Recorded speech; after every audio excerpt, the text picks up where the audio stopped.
배 밖으로 아웃 오브 보트라는 제목으로 함께 말씀 나누도록 하겠습니다. 말씀의 은혜 받으시길 소망합니다. 오늘 말씀의 주인공은 기드온과 300용사입니다. 기드온 한 번쯤 들어봤을 매우 유명한 이야기죠. 하나님께서는 기드온을 사사로 부르셨습니다. 그러나 기드온은 우리가 큐티를 계속 해보면 알겠지만 기드온은 하나님의 부르심을 즉각 알아채지도 못했을 뿐더러 하나님을 그것이 하나님의 부르심이다라는 것을 깨달은 다음에는 이제 어떻게 하냐? 하나님을 시험합니다. 하나님, 제가 하나님의 기적을 알길 원합니다. 당신이 진짜 하나님이면 기적을 베풀어 주십시오. 이렇게 하면서 하나님을 테스트합니다. 모세도 마찬가지였고 성경에 많은 인물들이 하나님이 처음 부르셨을 때는 거절을 하죠. 그러나 어떤 기적을 요구할 때도 있고 하지 않을 때도 있습니다. 근데 그 기적을 요구할 때 하나님께서 그마저도 응답을 해주신다? 들어주신다? 이러면 이 기드온과 같이 굉장히 큰 사역을 여러분께 맡긴다 라고 보시면 좋을 것 같습니다. 그래서 여러분이 하나님이 나에게 말씀하시는 것이 잘 믿겨지지 않는다면 하나님께 한번 하나님 정말 하나님 맞습니까? 저에게 뭔가 이렇게 보여주십시오. 이렇게 기도해 보셔도 좋을 것 같습니다. 그러면 만약에 그것이 응답까지 된다면 하나님이 그 일을 굉장히 맡기시는 것이고 하길 원하신다라는 것을 보시면 좋을 것 같습니다. 그러나 꼭 큰일이 아니라면 응답이 안 올 수도 있어요. 그러나 그것이 꼭 하나님이 아니다 이렇게 생각하시지 마시고 하나님이 맞으니까 아마 여러분이 더 잘 알 거예요. 이것이 하나님의 음성이고 하나님의 말씀이다 라는 것을 더 잘 아시기 때문에 하나님의 말씀에 순종하며 또 나아가시는 그런 분들 되시길 소망합니다.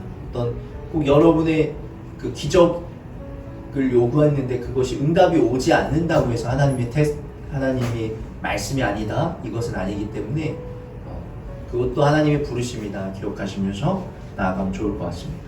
그렇다면 기드온이 왜 하나님의 응답을 요구했을까요? 하나님의 어떤 기적을 요구했을까요? 그는 한마디로 그가 겁쟁이였기 때문입니다.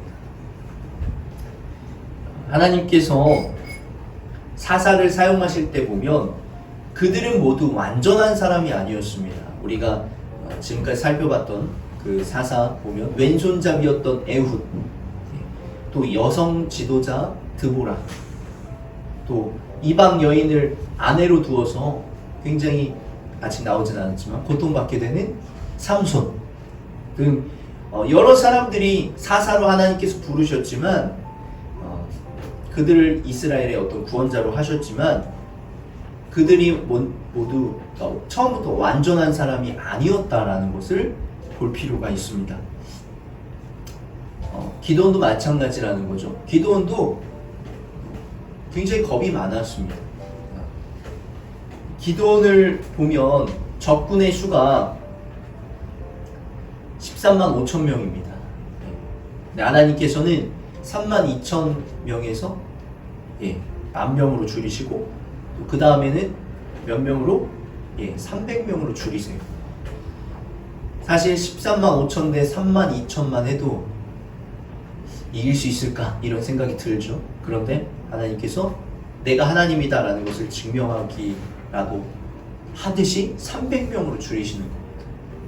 이 300명 매우 용맹한 브레이브 솔더라 이렇게 써있는데 용맹한 사람들이었겠죠. 매우 용맹한 사람들이었습니다. 그러나 아무리 용맹하다고 하더라도 13만 5천 명 대 300명 쉽지 않은 숫자죠. 그런데 그들의 어떤 리더, 지도자라고 할 수 있는 기드온이 겁쟁이였다라는 거예요. 그래서 하나님께서는 오늘 9절에 보면 하나님께서 말씀하세요. 내가 그들을 네 손에 넘겨줄 것이다. 그런데도 10절에 보면 두려워합니다. 겁을 내는 거죠. 그러자 하나님께서 11절에 뭐라고 말씀하시냐면 네가 진짜 그 정도까지 겁이 나면 몰래 적군에 한번 들어가서 그들이 하는 소리를 들어봐라 이렇게 말씀하세요. 그러자 11절에 적진의 끝으로 들어가죠. 12절에 보면 그들의 수가 얼마나 많았냐, 메뚜기 떼와 같고 그리고 낙타도 바닷가의 모래알처럼 셀 수 없었다. 과장법이긴 하겠지만 얼마나 많았으면 이렇게 많았다고 이야기를 합니까? 여러분들 13만 5천 명이 운집해 있는 곳을 한번 보신 적이 있어요? 한 3만 명만 있어도 굉장히 많습니다. 13만 5천 명 얼마나 많은 숫자일까요? 이 표현이 거짓이 아니다라는 거예요. 그런데 그곳에서 어떤 이야기를 듣냐? 마침 한 병사가 자기가 꿈 이야기를 친구에게 하고 있었다. 내가 꿈을 꾸었는데 보리떡 한 덩이가 미디안 진으로 굴러들어와 장막에 이르러 그 장막을 쳐서 뒤엎으니 그만 막이 쓰러지고 말았다네. 이렇게 이야기를 하니까 꿈은 원래 뭐죠? 꿈보다 해몽이라고. 어떻게 해석하느냐가 되게 중요합니다. 그렇게 하는데 그 꿈 이야기를 들은 친구가 말하였습니다. 이것은 다름이 아니라 이게 지금 누구가 말하는 거예요? 미디안 사람들이 말하는 게 굉장히 중요한 포인트예요. 미디안 사람들이 뭐라고 말해요? 이스라엘 사람 요아스의 아들인 기드온의 칼이 틀림없네. 하나님이 미디안과 그의 모든 진을 그의 손에 넘기신다는 것일세. 무슨 말이에요 지금? 미디안 사람들끼리 자기네들이 곧 죽을 것이고 자기네들이 이제 패배할 것이다 라는 것을 말하는 거예요. 이것을 말하는 사람들이 어디 있겠어요 사실은. 근데 그 이야기를 듣자마자 이거는 하나님께서 나에게 역사하시는 것이 분명해 이렇게 기드온이 믿게 되는, 그러니까 용기를 얻게 되는 하나님의 일이었어요. 그러자 15절에 그 이야기를 듣고 주님을 경배합니다. 이 이야기까지 듣고 나서야 신뢰를 하는 거예요. 두려움이 없어진 거예요. 그러면서 일어나라. 주님께서 미디안의 진을 너희의 손에 넘겨주셨다. 그제서야 이제 믿음으로 나아가는 이 기드온의 모습을 보게 됩니다. 그래서 300용사에게 횃불과 항아리 그리고 또 나팔, 이렇게 한 손에는 나팔, 한 손에는 항아리 속에 횃불을 들고 가서 횃불을 항아리를 깨트리고 횃불과 나팔 소리를 불면서 이제 소리치고 하니까 누가 놀래요? 사람들이 먼저 놀라는 것이 아니라 동물들, 가축들이 먼저 놀라는 거예요. 난장판이 된 거죠. 전쟁의 상황을 제가 묘사를 해드리는 거예요. 난장판이 된 거예요. 어떻게 난장판이 되었어요? 동물 울음소리, 각종 동물이 운다고 생각해봐요. 정신이 하나도 없잖아요. 거기에 나팔에 사람들이 소리치고 이러니까 또 그 예전에는 그 천막 같은 걸로 안에서 잤잖아요. 밖에서 보니까 불이 나요. 그러면 예측을 못 하는 거예요. 불이 어느 정도 났을지, 상대방의 병력이 어느 정도일지. 그러니까 안 그래도 정신 사납고 소란스러운데 또 언제 들어갔어요? 밤에 들어갔죠. 자다가 정신없이 그렇게 전쟁을 하게 된 것입니다. 그래서 하나님께서 어떻게 역사해 주셨죠? 자기네들끼리 공격을 하게 만들었어요. 300명이 죽이면 사실 언제 죽여요? 근데 자기네들끼리 죽이면서 결국은 얼마 안 남고 도망가게 되고 그 도망간 그 수장들, 우두머리도 결국은 죽게 되는 이런 놀라운 역사가 일어나게 된 것입니다. 할렐루야. 그래서 오늘은 이 기도원의 이러한 내용들을 통해서, 이 이야기를 통해서 우리가 믿음에 대해서 함께 나누고자 합니다. 먼저 제가 주보에는 첫째, 둘째, 셋째로 이렇게 나눴지만 그냥 하나로 쭉 말씀드리면, 믿음은 하나님의 말씀이 나의 고백이 되는 것입니다. 같이 한번 따라해볼까요? 하나님의 말씀이 나의 고백이 되는 것입니다. 크게 보면 이 한 가지를 나누려고 합니다. 기도는 9절에 보면 하나님께서 말씀하셨어요. 내가 이 미디안을 너의 손에 넘겨주겠다. 그리고 14절에 다른 그 백성 미디안의 입에서 그것은 하나님의 말씀이고 하나님께서 미디안을 너의 손에 기드온의 손에 넘겨주겠다는 이야기야. 3번을 총 들었어요. 똑같은 이야기를. 맞죠? 우리가 볼 땐 3번이죠. 첫 번째는 어떤 고백이에요? 하나님의 고백이에요. 하나님의 말씀이에요. 두 번째는 내 주변 사람들의 이야기예요. 그리고 세 번째는 이제야 나의 고백이 되는 것이에요. 하나님의 말씀이, 그러니까 내가 믿어지니까 그게 나의 고백이 된다는 거예요. 처음에는 우리가 성경 말씀 참 많이 보죠. 예.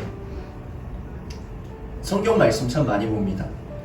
그리고 뭐 말씀으로도 듣기도 하죠. 다른 사람들이 이야기하기도 해요. 그런데 그걸 내 입술로 고백하지 않으면 내가 믿음 있는 사람이 아닌 거예요. 다른 말로 얘기해서 내가 내 입술로 고백할 때 그것을 내가 믿는다는 거예요. 9절에도 14절에도 이야기했지만 그 다음에 15절에 와서야 기도는 그제서야 진짜 이 하나님의 말씀을 믿고 고백하는 것이에요. 우리가 아무리 성경에서 은혜로운 말씀, 또 하나님께서 나에게 주시는 말씀 많이 듣죠. 그러나 그것이 나의 고백이 되지 않으면 그것은 믿은 것이 아니다라는 거예요. 우리는 안 그래도 잘 잊어버려요. 그러기에 우리가 고백하지 않는 것은 내가 믿는 것이 아닌 것이 되는 것이에요. 그렇다면 반대로 우리가 습관처럼 고백하나요? 말하나요? 그러지 않는다는 거예요. 내 생각이 맞고 동의할 때, 그렇다고 느껴질 때만 우리가 고백하게 된다라는 것이에요. 로마서 10장 17절에 있죠. 그러므로 믿음은 들음에서 나오며 들음은 그리스도의 말씀으로 말미암았느니라. 그러니까 시작은 당연히 어디에서부터라는 거예요? 하나님의 말씀에서부터, 하나님의 말씀을 들음으로부터 우리가 믿음이 시작된다라는 거예요. 그러니까 많이 듣는 것이 중요하겠죠. 그러나 오늘은 이 부분을 이야기하는 것이 아니라 그 다음 부분을 말씀드리는 것이에요. 하나님께서 말씀하시는 말씀이 우리가 이해하기가 어려워요. 아까도 이야기했죠. 다른 말로 얘기하면 우리가 이해가 안 되는 이유는 무엇이냐면 계산이 안 되기 때문에. 계산이 안 돼요. 13만 5천 명과 300명이 싸워서 이긴다? 목숨을 걸고 싸워야 되는 것인데 그 당시에 어떤 특수한 무기가 있습니까? 요새 영화 이렇게 보면 그 영웅들은 영웅 한 명이 한 13만 5천 명 이길 수 있는 것 같아요. 그런데 그 영웅들은 어떤 특수한 능력이 있잖아요. 그 당시에, 이 당시에 핵폭탄이 있었습니까? 아니면 뭐 생화학 무기가 있어요? 아니에요. 다 비슷비슷한 상황이라는 거예요.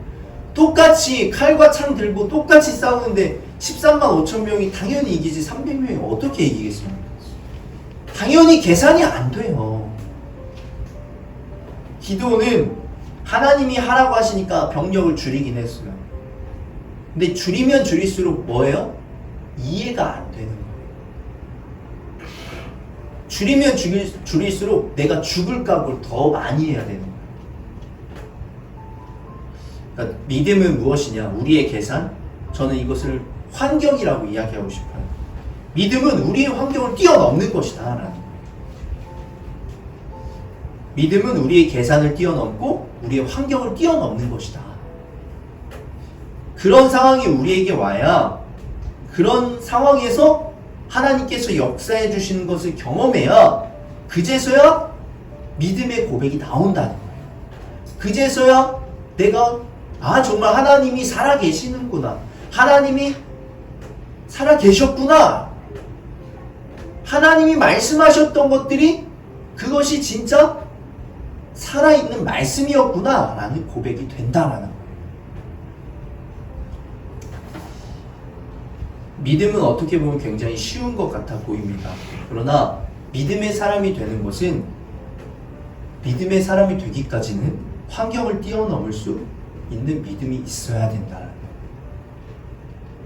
과연 그 계산과 그 환경을 뛰어넘을 수 있는 사람이 얼마나 될까요? 우리가 다니엘 기도에 많이 봤지만 정말 참 대단한 사람들이다. 그런 사람들이 있다라는 것이 깜짝깜짝 놀랍니다. 예.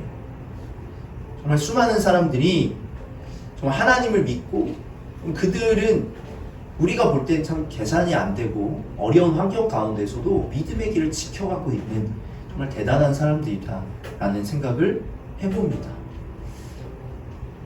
제가 좀 여담으로 제가 다니엘 기도를 보면서 어떤 생각이 들었냐, 과연 나는 저기에 나가서 이야기할 수 있을 정도의 간증거리가 있냐, 저는 그 정도까지는 없다라는 생각이 들었어요. 오히려 뭐 이런 것들이 감사할 수 있겠죠. 큰 어떤 역경과 어려움이 없었으니까. 그 정도까지는 아니어도 그래도 저는 그래도 하나님께서 또 살아계시고 내 믿음과 환경 가운데에서 내 이 상황과 환경 가운데서 역사해 주신 것들을 그래도 경험하고 하나님을 믿게 되니까 참 감사하다, 이런 또 한편으로는 고백이 생기기도 했습니다. 제가 여러분도 한번 생각해 보면 좋을 것 같다는 거예요. 제가 이야기를 하나 더 해드리도록 하겠습니다. 오늘 설교의 제목이 수요일날 다니엘 기도회 때 나왔던 말씀의 제목입니다. 아웃 오브 보트. 한글로 아웃 오브 보트 하면 여러분들이 좀 어려우실 것 같아요. 배 밖으로라는 이야기죠. 예, 마태복음 14장에 있는 내용입니다. 14장 26절부터 보면 제자들이 예수께서 바다 위로 걸어오시는 것을 보고 겁에 질려서 유령이다 하며 두려워서 소리를 질렀다. 예수께서 곧 그들에게 말씀하셨다. 안심하여라, 나다. 두려워하지 말아라. 베드로가 예수께 말하였다. 28절. 주님이시면 나더러 물 위로 걸어서 주님께로 오라고 명령하십시오. 그러자 예수님이 뭐라고 하시죠? 오너라 하고 말씀하셨다. 베드로는 배에서 내려 물 위로 걸어서 예수께로 갔다. 예수님 외에 물 위를 걸은 사람이 베드로입니다. 예. 베드로는 거센 바람이 불어오는 것을 보고 무서움에 사로잡혀서 물에 빠져 들어가게 되었다. 그때 그는 주님 살려주십시오 하고 외쳤다. 예수님께서 곧 손을 내밀어서 그를 붙잡고 말씀하셨다. 믿음이 적은 사람아, 왜 의심하였느냐. 그리고 그들이 함께 배에 오르니 바람이 그쳤다. 이 수요일날 말씀을 전했던 최영환 대표는 이 본문을 통해서 뭐라고 이야기를 하죠? 우리 믿는 사람이 우리가 속한 조직에서의 어떤 잘못된 관행, 잘못된 악습, 부정직한 모습에서 벗어나서 배 밖으로 나가자는 거예요. 예수님이 계신 곳으로 가자. 이것을 끊고 어떤 부정직한 모습, 악습, 관행 이런 것을 끊고 우리가 성실하고 정직하고 진실한 모습으로 살아가자. 이것이 아웃 오브 보트의 정신이고 이것을 실현해 나아가고 있다라는 거예요. 그런데 저는 이 본문을 보면서 하나를 더 말씀드리고 싶어요. 여러분이 배 밖으로 나간다는 것이 믿음 있는 행동입니다. 믿음이 없으면 배 밖으로 갈 수가 없어요. 그런데 배 밖은 무엇이에요? 배 밖은 평지가 아니라 물이라는 것이에요. 배 밖은 여러분이 빠질 수밖에 없다고 생각하는 물이에요. 수영을 아무리 잘해도 언젠가는 가라앉을 수밖에 없는 물이라는 거예요. 그런데 이것이 믿음이라는 거예요. 계산이 안 되는 여러분의 환경을 뛰어넘는 것, 이것이 믿음이다 라는 거예요.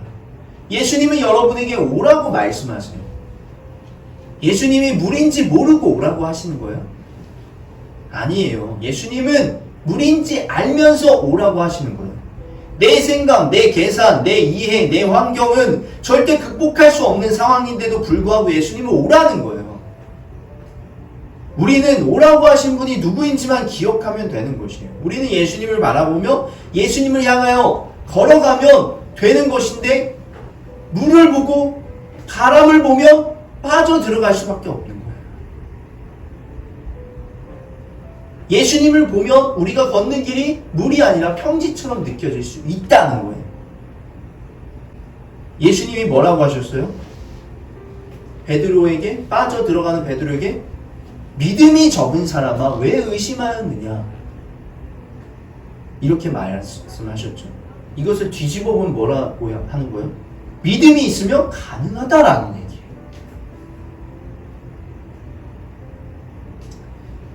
이번에 다니엘 기도를 이렇게 보면서 어떤 학자가 이야기를 했죠. 지금 증명된 사실이 16차원까지 있다, 이 세상. 근데 저희는 지금 3차원의 세상에 살고 있죠. 하나님의 이 생각은, 하나님이 생각하시는 것은 우리의 생각 안에 갇혀있지 않는다는 거예요. 우리는 환경에 갇혀있고 우리는 어떤 계산에 갇혀있지만 예수님은, 하나님은 그렇지 아니하시다는 거예요. 그렇기 때문에 우리를 걸어오라고 말씀하시는 거예요. 걸어, 한번 와봐. 그래, 네가 베드로야, 네가 주님이 것이 걸어오게 나보고 걸어오라고 말씀하십시오, 이렇게 이야기를 질문을 하죠. 그래 그러면 와봐, 올 수 있어, 이야기를 하는 것이. 믿음이 있으면 무리를 걷는 것도 가능하다라는 것이에요. 그 다음에 말씀에 보면 33절에 예수님이 진정 하나님의 아들이었다, 이렇게 표현을 합니다. 그러나 이 본문은 이 믿음의 관점으로 보면 예수님이 하나님의 아들이었다라는 것을 증언하기보다는 믿음이 있으면 우리도 걸어갈 수 있다, 이 이야기를 하시는 것은 아닐까 묵상을 해보게 되었습니다. 그래서 우리가 히브리서 12장 2절이죠. 믿음의 주요 온전하게 하시는 이인 예수를 바라보자. 그러니까 믿음은 또 다른 것은 예수님을 바라보는 것이 믿음이고 하나님을 바라보는 것이 믿음이다 라는 거예요. 그래서 우리가 예수님을 바라보며 나아갈 때 우리의 환경을 뛰어넘는 믿음을 갖게 될 줄 믿습니다. 말씀을 마무리합니다. 믿음은 하나님의 말씀이 여러분의 고백이 되는 것입니다. 그럼 언제 나의 고백이 될까요? 내가 믿어지고 내가 경험해봐야 그것이 고백이 되는 것입니다. 다른 사람들에게 하나님이 살아계셔 라고 어떻게 말할 수 있을까요? 그것을 경험했을 때 말할 수 있는 거예요. 믿지 않는 사람들 하나님이 살아계시다고 고백을 할 수가 없어요. 왜요? 경험을 해보지 못했기 때문에. 여러분, 하나님을 믿으십니까? 우리는 시작부터 계산되지 않고 말도 안 되는 것을 믿고 있는 거예요. 사실은 증명할 수 없는 것을 우리 믿고 있는 거잖아요. 그런데 우리는 하나님을 믿으면서 왜 우리의 환경과 상황만을 바라보면서 왜 점점 물밑으로 빠져 들어가냐는 거예요. 하나님, 예수님, 성령님은 우리가 믿음으로 무리를 걸어가는 사람이 되길 원하신다는 거예요. 그리고 여러분이 내가 믿음으로 무리를 걸었어. 다른 사람은 다 안 된다고 했는데 어떻게 무리를 걸을 수 있겠냐 이렇게 말을 하지만 나는 믿음으로 걸었더니 걸어가지더라고. 이렇게 말할 수 있는 분들이 되시길 간절히 소망합니다. 여러분의 환경을 뛰어넘을 수 있는 믿음의 사람이 되시길 소망합니다. 예수님께서 여러분의 환경을 뛰어넘을 수 있는 어떤 것을 과연 요구하시고 원하시는지 기도하시면서 또 하나님께, 예수님께 물어보시길 또 소망합니다. 그래서 크게는 하나님께서 하시는 놀라운 역사가 여러분을 통해 일어나길 소망하고, 작게는 여러분이 지금까지 할 수 없었던 일들을 하나하나씩 해 나아가시면서 한 발 한 발 예수님을 바라보며 믿음의 걸음을 걸어가시라는 거예요. 그래서 배 밖으로 나가시는 분들 되시기를 간절히 소망합니다. 그래서 여러분, 하나님의 말씀이 여러분의 삶을 통해, 여러분의 입술을 통해 고백되시는 그런 귀한 분들 되시길 간절히 소망합니다.